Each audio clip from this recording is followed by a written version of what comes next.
Just joining. Just wait. Okay, so I'm now showing my screen. Can you see my screen? Yep. You can.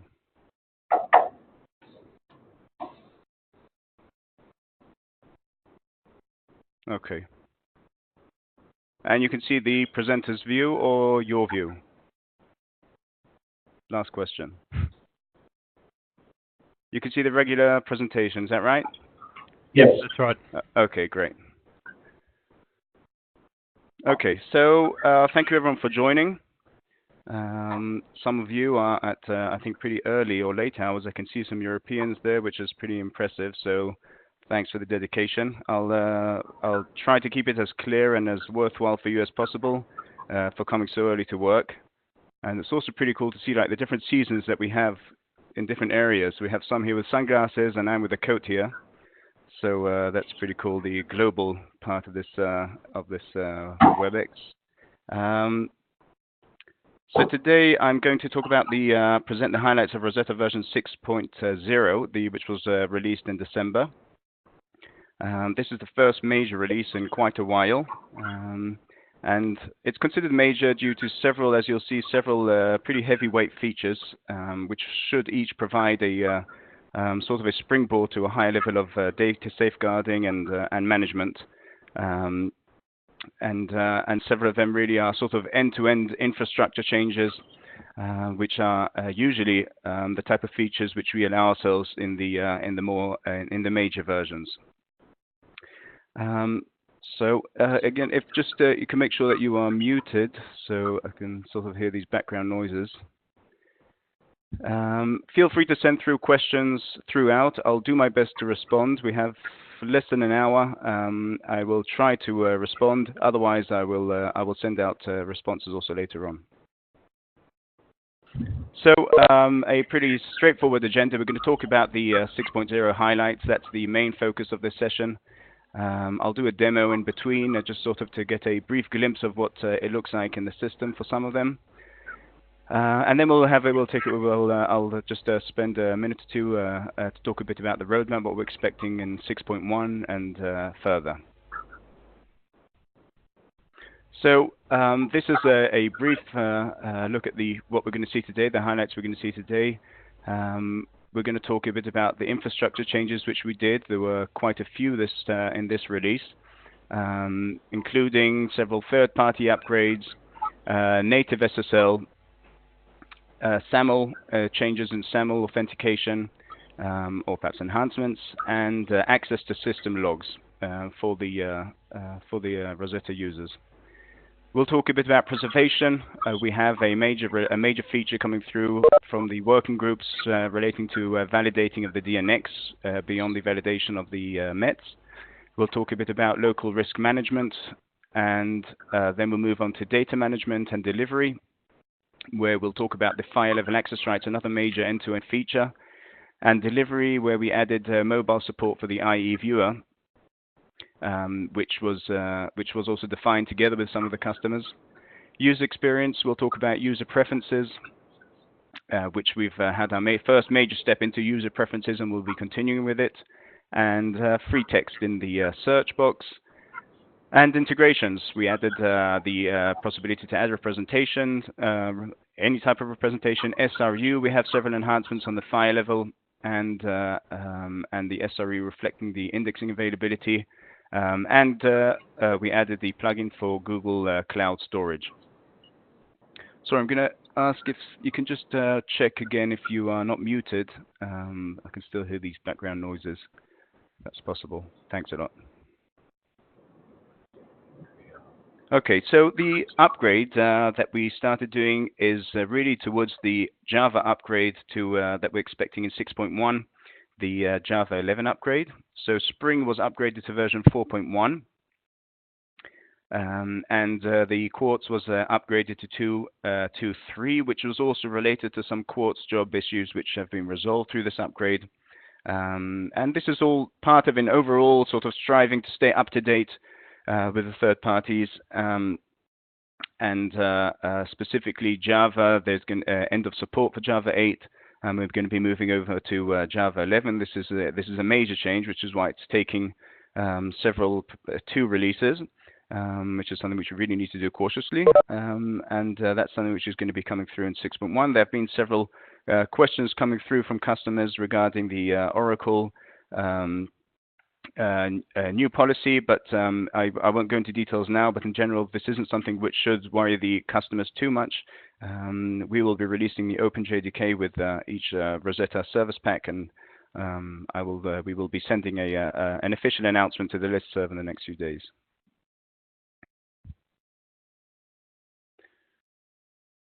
So native support for SSL. So the native support for the HTTPS or the SSL protocol is now supported, saving the need to install a load balancer solely for that purpose. We are talking here, this is really referring to all-in-one or non-load balancer topologies where you do not need the load balancer. Well, if you do have the load balancer, then you have the option, or perhaps even the better option of installing the SSL, the HTTPS on the load balancer. From now on, all HTTP endpoints of the Rosetta application server are secured with HTTPS. This will ensure confidentiality, integrity, and authenticity of the transfer data.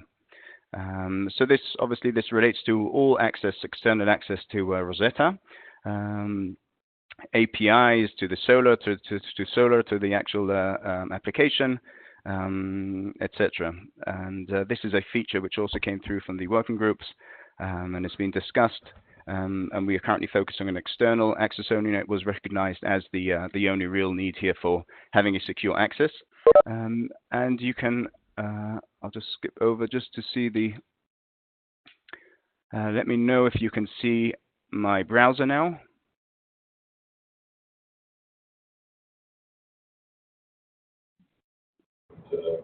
Can you see my browser? Yeah, now. Okay. So first of all, this is a nice new look and feel of the developers network, which has really been reskinned and redesigned.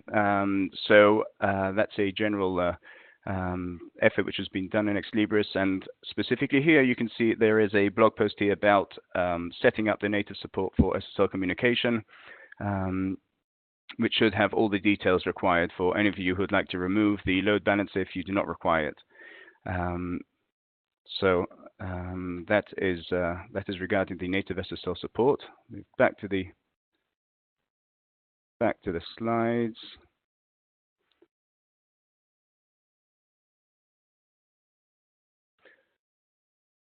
Okay, the next pretty significant feature. This has come through also need from customers who have complex setups with multiple IDPs. This is the SAML, where we requested to add an additional additional unique ID for SAML authentication beyond the existing username. So this feature it's really designed to resolve use cases where users defined in multiple IDPs are authenticated in Rosetta, and other scenarios where institutions, they just require flexibility in defining the unique ID. They don't want to be limited to the Rosetta username. And so basically any unique ID can be defined. So just take a brief look at what this looks like in the system.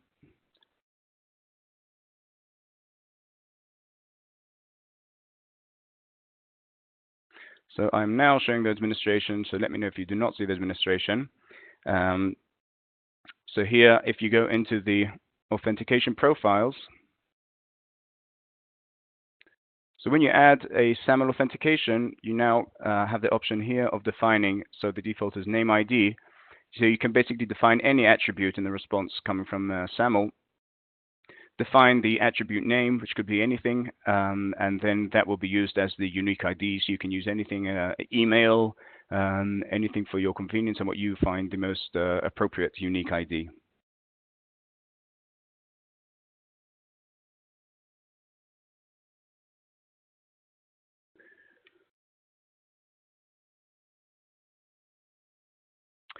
And the final Yep, this is the final infrastructure feature which I'm going to be talking about is the access to logs. So error logs are now accessible from the System Errors tab of the TA workbench. So this feature was requested by the working groups, mainly enabled to sort of run an initial troubleshooting and a possible quick resolution by the customers.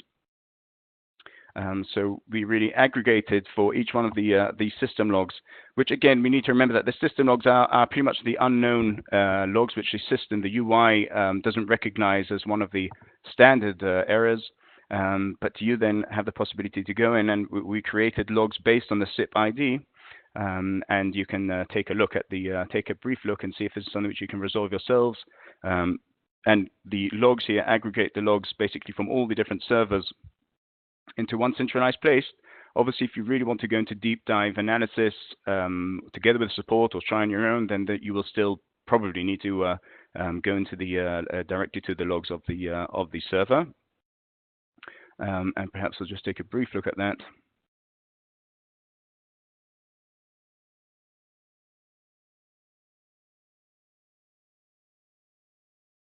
And you can see in this system over here, this is the System Error tab, and for each one of these systems, you have a View Log option. And once you dive into it, you can see all the relevant logs which have been aggregated based on the. This is specifically for SIP3, which is failed deposit.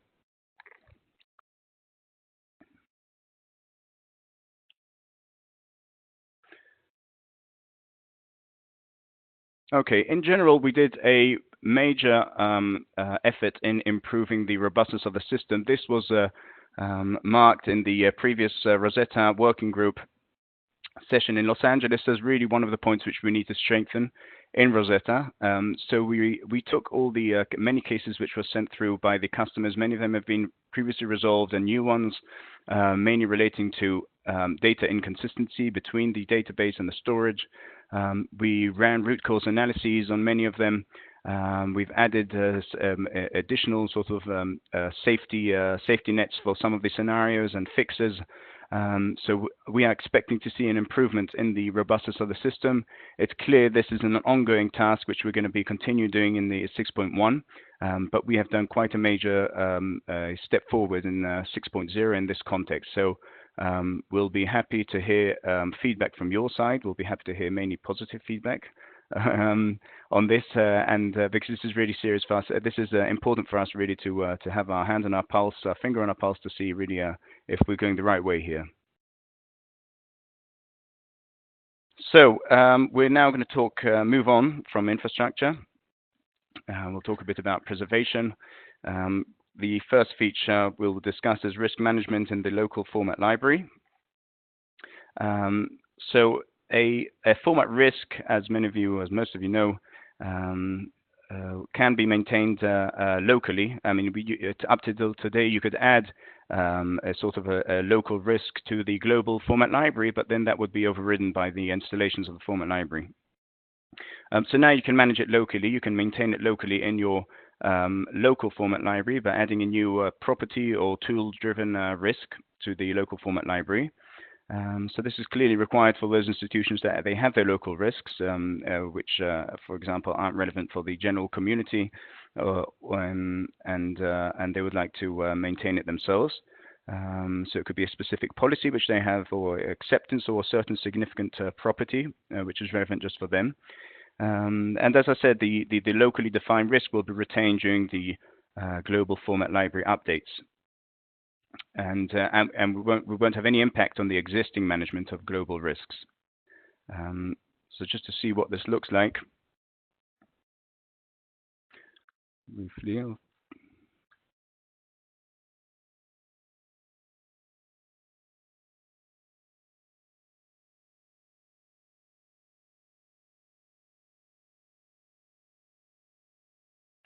Okay, so from now on, when you go into the formats, we'll take this one, for example, format 4. When you come in to edit it, we're now in the local format library. In the risk identifiers, you now have the option of adding a risk identifier here. Okay, up to now this was only available in the global. And here I have an example of we now have a global and a local risk, which this is one which I added. And again, this is going to be retained throughout the installations of the format library and won't be affected by it. You can remove and you can edit what you can't do to the global ones. And obviously, once you switch to the global, this isn't visible. You can only see the global risk identifiers, not the local ones.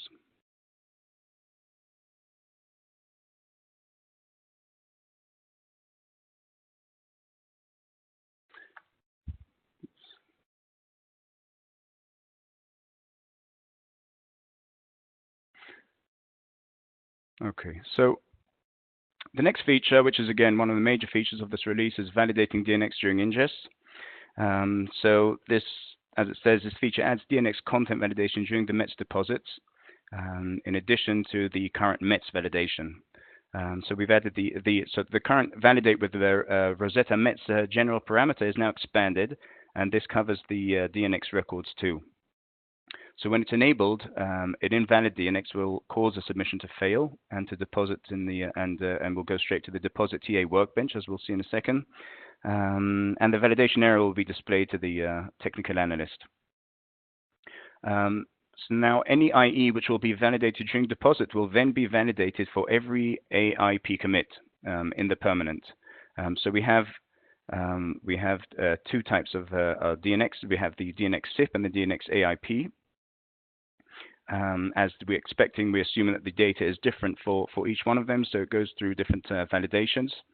And so again, it's important to understand this is for all new content which will be deposited. We don't currently have support for running this retroactively on content which you already have in your system due to many complications, and this is an ongoing discussion, but currently the support is for only new content which will be deposited into the system. So Rosetta will then add a METS and DNX namespaces and version information for the validated files. This information can then be used by the customers for validating the METS files against the equivalent XSD of the same version externally to Rosetta, if that's again a flow which some institutions have expressed their interest in, which is what this information is important for. But we will be verifying that the versions will be backwards compatible, so there shouldn't be a real issue of really validating with the previous version. So we'll just see briefly what this looks like.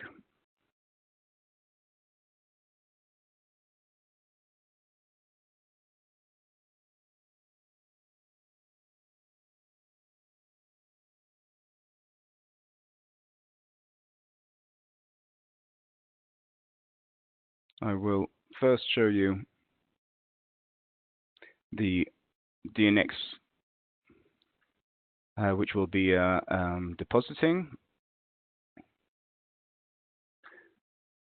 I'm now doing a METS deposit of this IE, of the zip file, and what we can see here when we open the, again, let me know if you can't see. So here, I'll just show you the error that we generated. We have here the file size bytes, which expects an integer, and we inserted there is a K here erroneously in the field. So once we come to deposit this, we are expecting this to fail in the TA deposit and get an appropriate message for having a wrong value.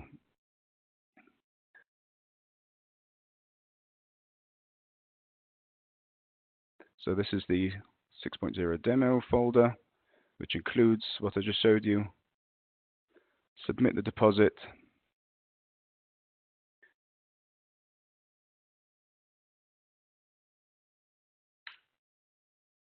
And then you see it's in the technical analyst workbench. In the view errors, then I get the message of, as you can see, lots of introductory information.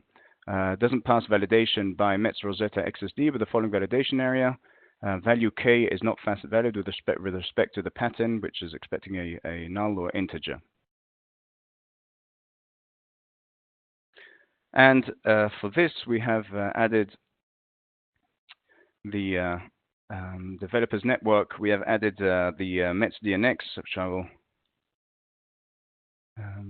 show you briefly. Rosetta integrations.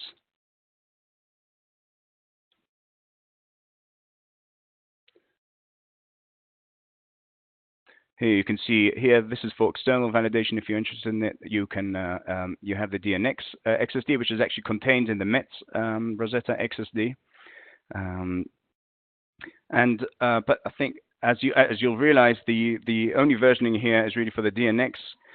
We do not do direct management of the METS, since this is the Rosetta METS is sort of included. It's included in the Library of Congress METS, and that does not have a versioning mechanism. Therefore, it was not possible to add a direct METS versioning. So therefore, it's incorporated inside the DNX section.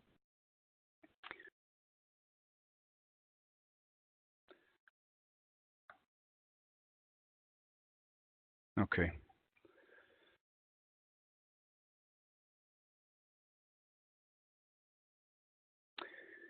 So we'll move on to the next major feature, which is also an end-to-end change relating to the content, but we're really expecting this to be an enhancement which should make sort of life easy and save on storage for many institutions. And this is the file level access rights, which can now be managed on the file level. So again, this provides a solution for representations which clearly have a more restrictive access policy on selected files within the representation, preventing the need for separate representations for those restricted files, which is basically what the customers had to do up to now. The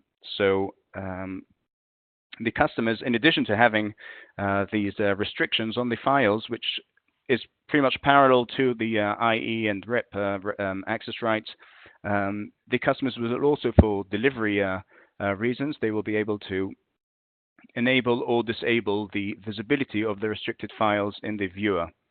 So some institutions would like the patrons or the end users to be aware of the fact that these files exist, but not actually access it, and others don't want the patrons to be aware at all. So you can configure this on the representation profile, and the sort of the checking of the access rights is hierarchical. It's from the IE, moves on to the rep, to the representation, and then to the file, and blocks the access if any of those levels blocks the access. So we'll take a look at what this would look like in the system.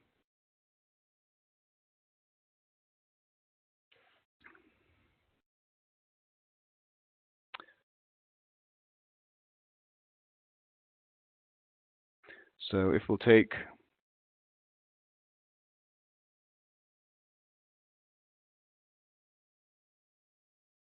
this IE, for example, which if we just view the object regularly, you can see that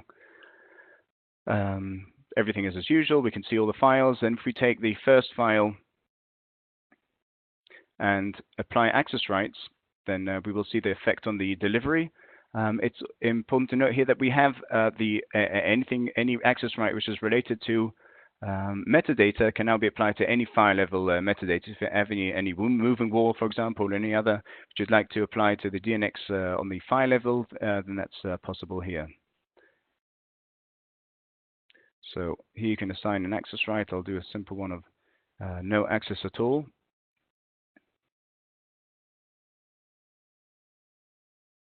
Okay, there you can see that it's applied to the file level.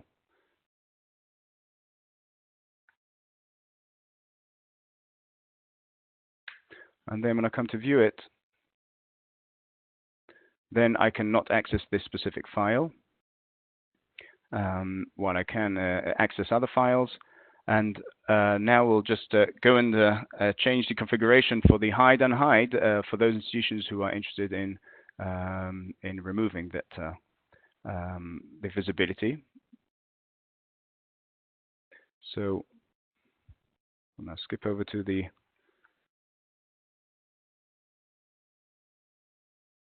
I'll just open another session so I won't have the admin on the same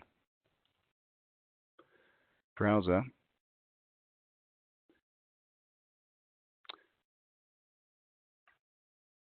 So in the profile configuration, if we then set this, we tick the hide restricted files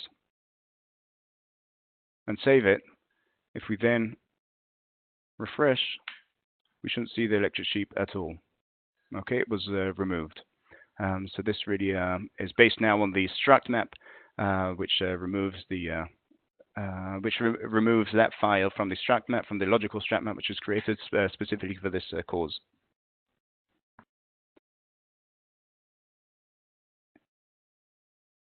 Okay, so we'll move on.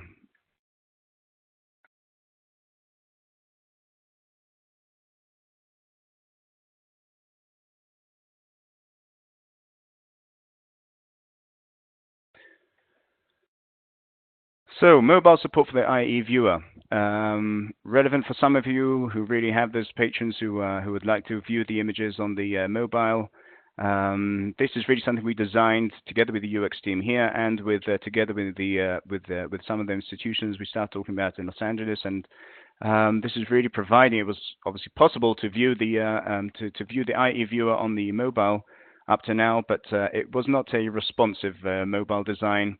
It wasn't intuitive, and we have now added improvements to make this more intuitive, starting with the fact that the initial view into the mobile would be directly to the file, to the first file. So even if this is a very complex structure, which is really one of the examples which we tested this on, was a very complex and multi-level struct map, the initial view would be to the image, because at the end of the day, majority of the patrons who are viewing the mobile, the IE view on the mobile, is really to see the images and less to sort of start browsing deeply into the content structure. So we'll just take a look at what that seems like.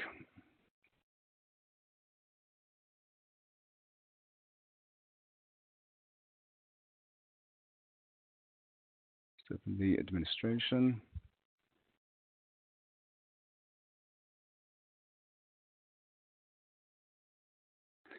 And if we just go to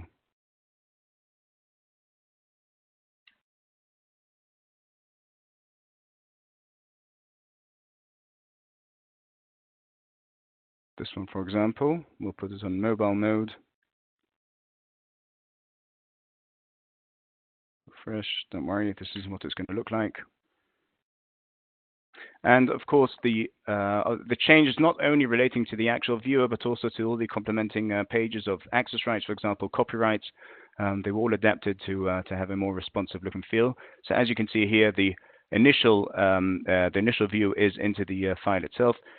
It's also, we are sort of some of the file viewers, depending which one you are using, some of them aren't always adaptable in a nice way to the mobile. So we're really we have the constraints of the actual third-party file viewers, but anything which is obviously under our control, we have adapted. You can see you have here the first of all the main page is the view. Under here you have the descriptive information, which you would have if you have file level information. So you can swipe here between the different images, and if you have any images which have the file level metadata, then as you can see on the wrongly spelled parliament here, at the bottom here, you now have the file level metadata, which can be collapsed, and the IE level metadata. And then from here, you can then skip back to the content structure, which will also have the relevant metadata at the bottom. And you can also browse from here into the specific images.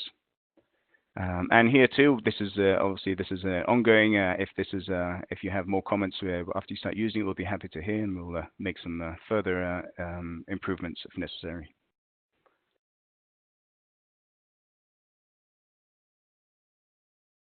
User preferences. So as we warned, we're going to be adding support for user preferences, and we have actually got the first major step into this in 6.0. So the Rosetta user preferences can now be personalized by individual staff members. So it's providing sort of further efficiency in the system usage, reducing the number of required actions for reaching target pages. Obviously, we have different staff who are interested in different areas of the system, and they can now really customize it for their own needs. So what we're going to perhaps take a quick glimpse is that favorites menu, where you can define any page in the management which will be added to a favorites menu. And the favorite items, as you'll see, will also can easily be removed or reordered in the menu. We've added support for user preferences in the 3A workbench and the assessor workbench, where many elements of the actual table can be defined, as in page size, other column attributes, facets, and the list versus thumbnail view, etc., and all these sort of personal preferences, which will make it more streamlined for the individual user. Same for search results, where the user can set preferences for various attributes of the result list, also including sorting, field selection, page size, facets display, and more. And we're having also similar improvements scheduled for the upcoming versions. So we'll take a quick look at that.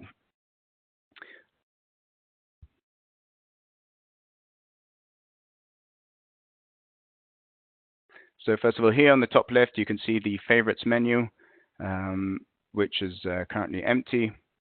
And if we now go to, for example, if I'm I'm currently in the consortium. Move over to the demonstration.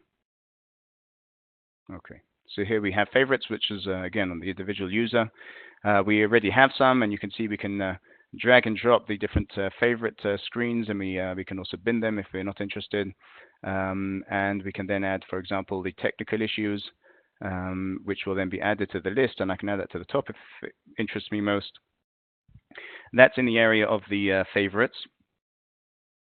And search will also just show quickly what sort of options we have for searching content if we go into search for objects.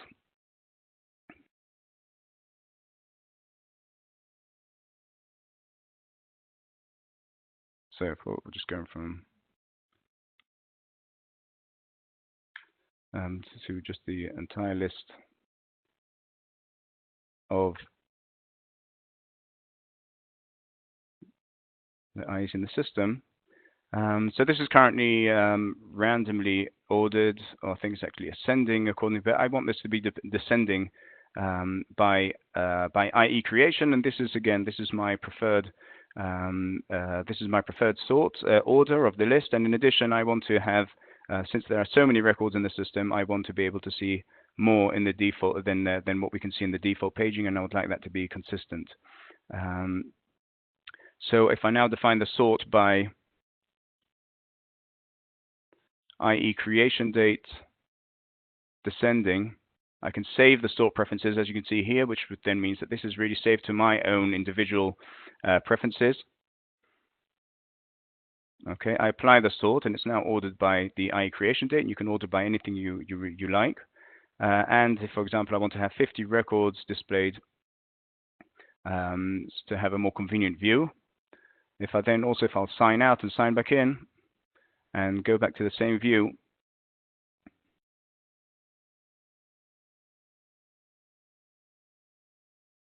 then I now also have the 50, as you can see, and it's ordered by the IE creation date. So this is, as I said, it's an ongoing effort, and we're going to be seeing more of that in 6.1 and the later releases.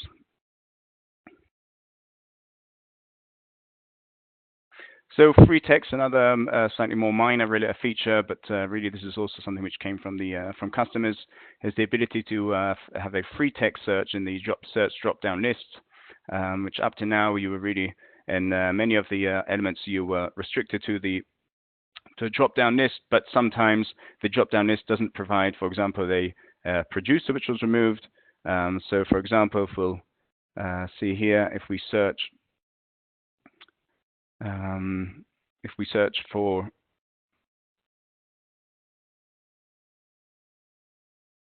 a producer, which we know doesn't exist anymore, but there is content which still has this his name attributed to it. So here we have those which are defined by the system, but I can also add my own and search according to that.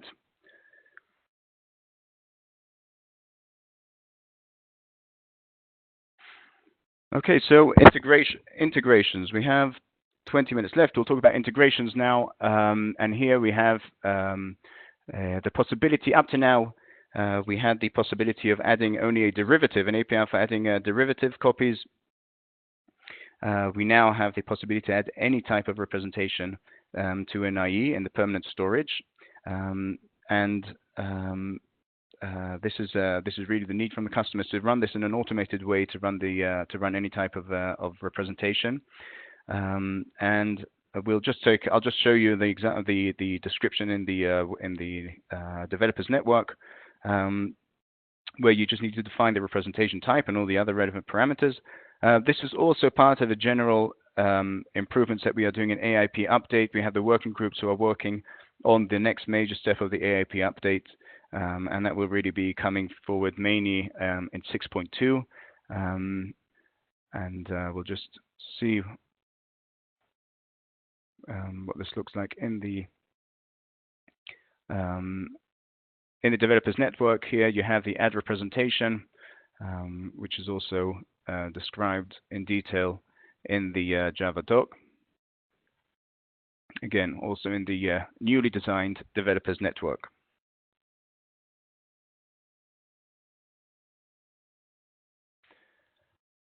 SRU request.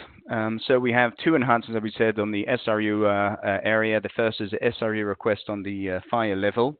So we added support for the up to now we had support on the IE level. Now you can search on the file level.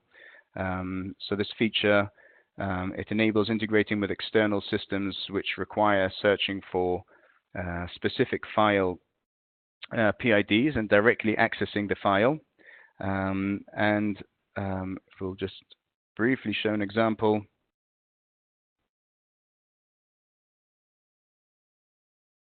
Of what this would look like, then if, for example,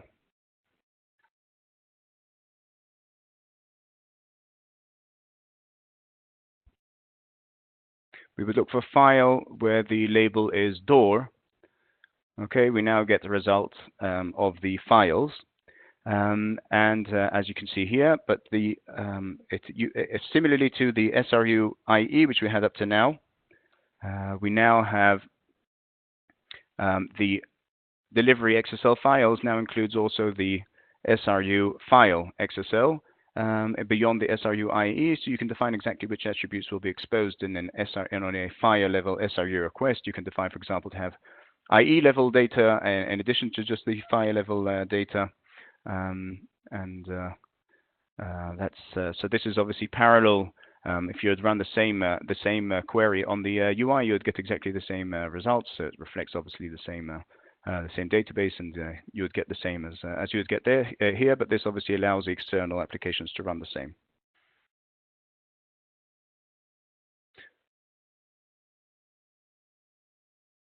So the next issue. This is a part of the effort of having reliable indexing in the system. We can now distinguish between full and partial query results, which could be partial due to unavailable index server. And this was recognized by customers as a crucial aspect of the automated workflows. Which really led to the current and to other indexing related enhancements which will be coming through, and which we'll be seeing the major one in 6.1, which I'll show soon in a minute, and also the upcoming versions relating to the robustness and really having a good reflection of the status of the system. And here I'll just show you. This is a brief screenshot of what the result would look like. As you can see here below, I'm not sure if you can see in the details, but you get a result here in case of one of the servers was down. You get the message result set created with the valid partial results available, and a message specifying which Solar server is down.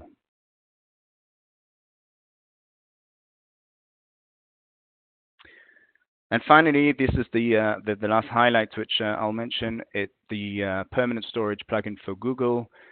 We have requests coming from customers who have specific requirements for using Google Cloud Storage.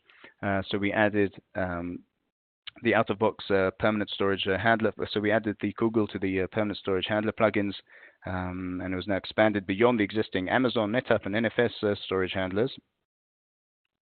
And here we'll just see what it looks like in the configuration, and just a brief look at what the bucket will look like.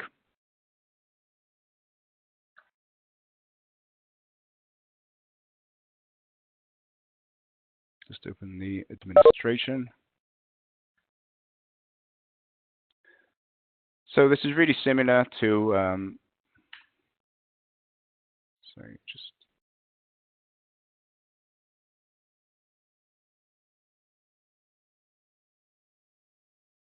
continue.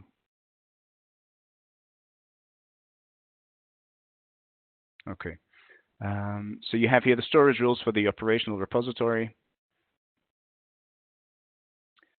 And sorry, just storage definitions for the permanent repository. And here you have it both on the file group, on the IE group. You can add a storage group. And if you choose the Google Storage plugin and add the storage, here you define the bucket name and the service account file content, which includes all the credentials, etc., relevant for it. And just a brief example of what it would look like in the bucket after depositing. Then this is a brief view into the Google Cloud. Here you have different deposits which we have done into the Google Cloud, and you can access the files directly, very similar to what we have in Amazon, and you can download it directly from here.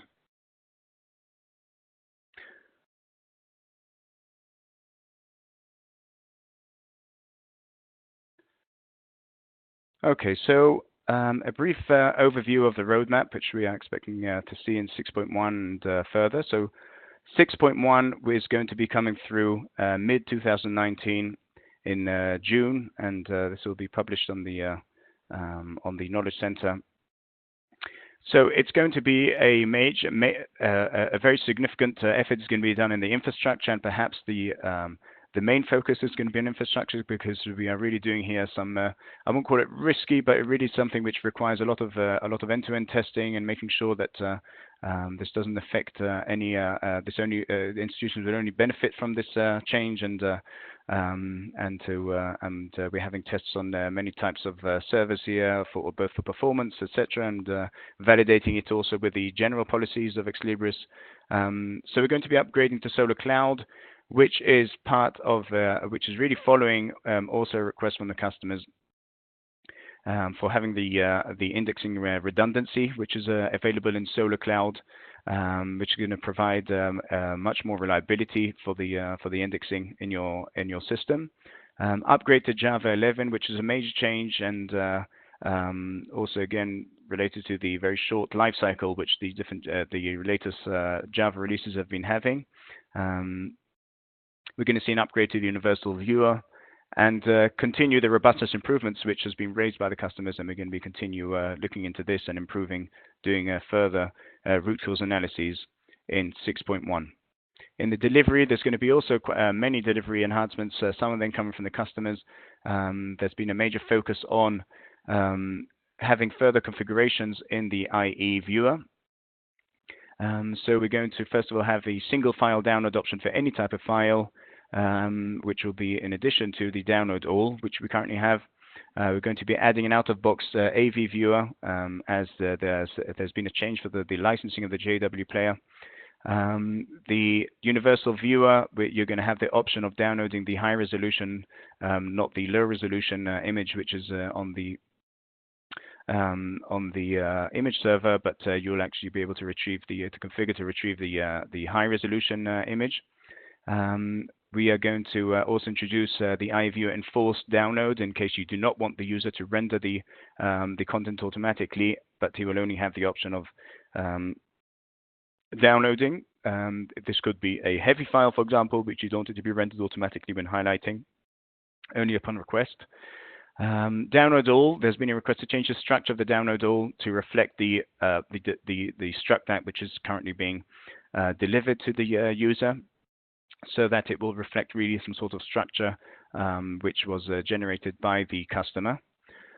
And many more enhancements for the configurations regarding the different panes which will be open or closed, and having different elements which won't appear for some customers who do not want to have a search, for example, or so on and so forth. IXIF, this is we also having an ongoing discussion with Dave, and also some initial discussions on incorporating the IXIF and having further support for PDF, and we're also looking into 3D. If there are any customers who are also interested in going forward with expanding the IIIF capabilities, then please feel free to reach out. For the data management, we are going to be adding the SIP status API. This is from an ideas exchange that came from institutions who would like to know also the number of IEs for the SIPs, which don't always reflect the number of IEs. If you have all IEs deleted, that the IE should be capital, obviously, and you will also be able to know on the same call, the same API call, to know the number of IEs for that SIP. And this is relevant for SIPs which are already in the permanent, not currently in progress, for the reliability aspect of it. You'll also have a possibility to abort a running ingest in case you have a very large ingest currently running and you'd like to abort all the ones which are not yet in progress. You'll have the possibility to abort them and to resume them after you abort them. And the AAA will be able to unassign SIPs assigned to another staff member in case the staff member is out of office for some reason and cannot access the system. And we'll be having also, again, an ideas exchange of XSLT 2, where we are going to be upgrading or some other XSL. User experience, we're also going to be going forward with simplifying the material flow setup. This has really come through from institutions who have been going through the implementation and would like to have a more streamlined process of material flow, but this will be a benefit also for existing customers who want to add new workflows, and so we're going to be simplifying and perhaps making it a more clean process. And this is an ongoing, the general attempt, striving, sort of making Rosetta more simplified and more easy to use. This is something which we're going to be doing 6.1, 6.2. And I've seen already several ideas exchanged also relating to the simplicity of the system. But again, this is sometimes a topic which isn't raised necessarily in the working group because it's not a new feature, but it affects your day-to-day usage of the system. And I'll be happy even to send by email or ideas exchange anything which is related to this area, which you feel as though it's something which is annoying, and you'd perhaps sometimes with a minor change it will make your life easier. User preferences, we're going to continue to other areas in the system. And we're going to be expanding the color scheme also to add another more colors coming through, specifically from some customers who requested relating to specific corporate requests. And preservation in 6.1 specifically, we're going to be adding more information relating to the format library releases. We're not going to be having a major feature relating to preservation in 6.1, but we are going to be having more display issues and several more other minor features coming through. And a general overview of what we're going to be seeing after that. Again, this is only a partial list, so many of them are currently under discussion in the working groups. For example, the nested IEs and the multiple format identification, which is really being discussed on how this will be incorporated. AIP update enhancements, which is a very major change, which is also being discussed with the working groups. We're going to be adding support. We're going to be simplifying the preservation planning. And we're going to be reaching out to you also to get your say on that. Multiple storage plugin, which is also being discussed in the working groups. Video streaming, which we want to add support. These are really delivery-related issues. We're going to be adding integrations for Sploro and other systems, which we would like to provide a solution for integrating with, to having Rosetta as the preservation backbone for other types of content. And from the infrastructure point of view, we're going to be having, we're going to continue the software upgrades. We're going to be improving the reports also to allow it to provide a more easy experience to add your own reports, and improve the robustness, which is, as I said, is a continuous attempt, which we're going to be doing along the way. I think that's it from my side, and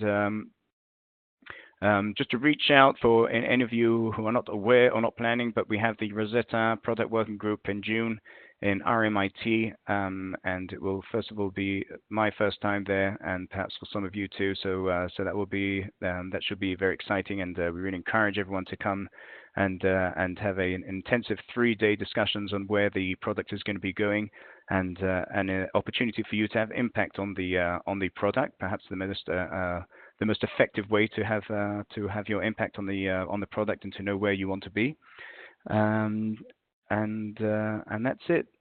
I apologize if people have sent through questions and I missed out. Feel free to ask now. We have another couple of minutes. Feel free to ask any questions. Otherwise, again, I'm going to be available. First of all, I'll be sending out a recording of the session, and I'll be available to answer any emails on the listserv or in person.